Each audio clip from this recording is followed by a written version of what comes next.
Hi, I'm a mental health therapist in California, and I'm just here to give some tips about being in a couple, being separated or not connected, feeling like you're falling apart, that you're not connecting anymore. So here's some tips. Uh, One of the tips is that in your regular life you have to be able to prioritize what's important, because a lot of times what we do is we deprioritize our spouses, our partners. So it's like, oh, we have a work thing. Well, I was supposed to do this with my partner, but they'll understand. We were supposed to go out on a date or dinner, but this other thing happened, this other opportunity came up.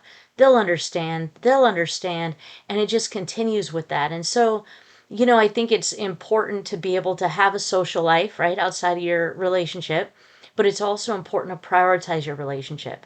So, one of those things is in your regular life to be able to identify what's important to you and how to prioritize those things. And I had a client actually recently give the example. Maybe she read it or she came up with it. I don't remember. But she had talked about you have to be able to identify what are like glass balls and rubber balls, right? We all are juggling a lot of balls in our lives. And I feel like with more and more responsibility and all of this stuff, there's just more and more and more. And we have to be able to identify which ones we're willing to drop and which ones we aren't. And your relationship should really be one that you don't. And so, a few things that you can do in your relationship to help that out. One is practice active listening. So put away distractions, put away your phone, make eye contact when talking, at least a little bit each day. You don't have to be having 3-hour conversations like you might have at the very beginning of your relationship, but make sure that you're practicing active listening.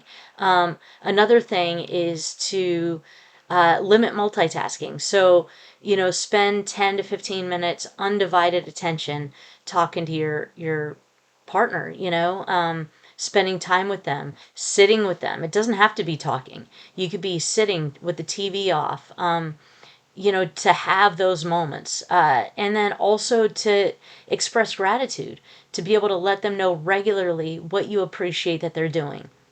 And if you're resentful, if you have trouble with that, then, really hone in on the things that they do and try to focus on that, because otherwise, why are you in the relationship, right? And if you're questioning why am I in the relationship, maybe looking at getting individual therapy to kind of figure that out or get motivated to be back in the relationship.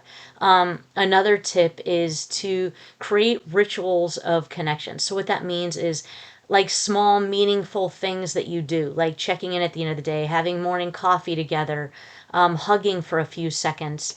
I heard one couple, like somebody in the mornings would listen to their AirPods or whatever music. And so when they would give them a hug, they would line their spouse up to their ear so they're both listening to that for a few seconds or 10 seconds or whatever, just to reconnect, just to connect, really, even, right?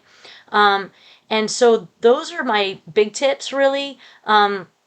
If you're having too much resentment, if these things aren't working, I would encourage you to think about going to couples therapy.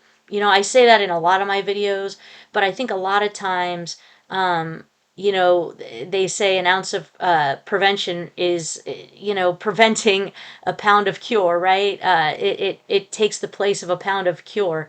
And so you put a little bit of effort now and you save a lot of effort down the road, because I can guarantee you that there's a lot of times that you in your relationship are really trying your best. And a lot of times you're just misfiring. And so, a lot of times you can put in actually a lot less effort in your relationship if you do it in the right ways. And so, a lot of times, therapy can help you learn those right ways so you can be really efficient with your time, with your energy, so you feel connected with your spouse, throughout the day. And I will tell you that that helps a lot. It saves your energy in a lot of other areas. So I hope this was helpful, and, take care of yourself, take care of your spouse, and have a good rest of your day.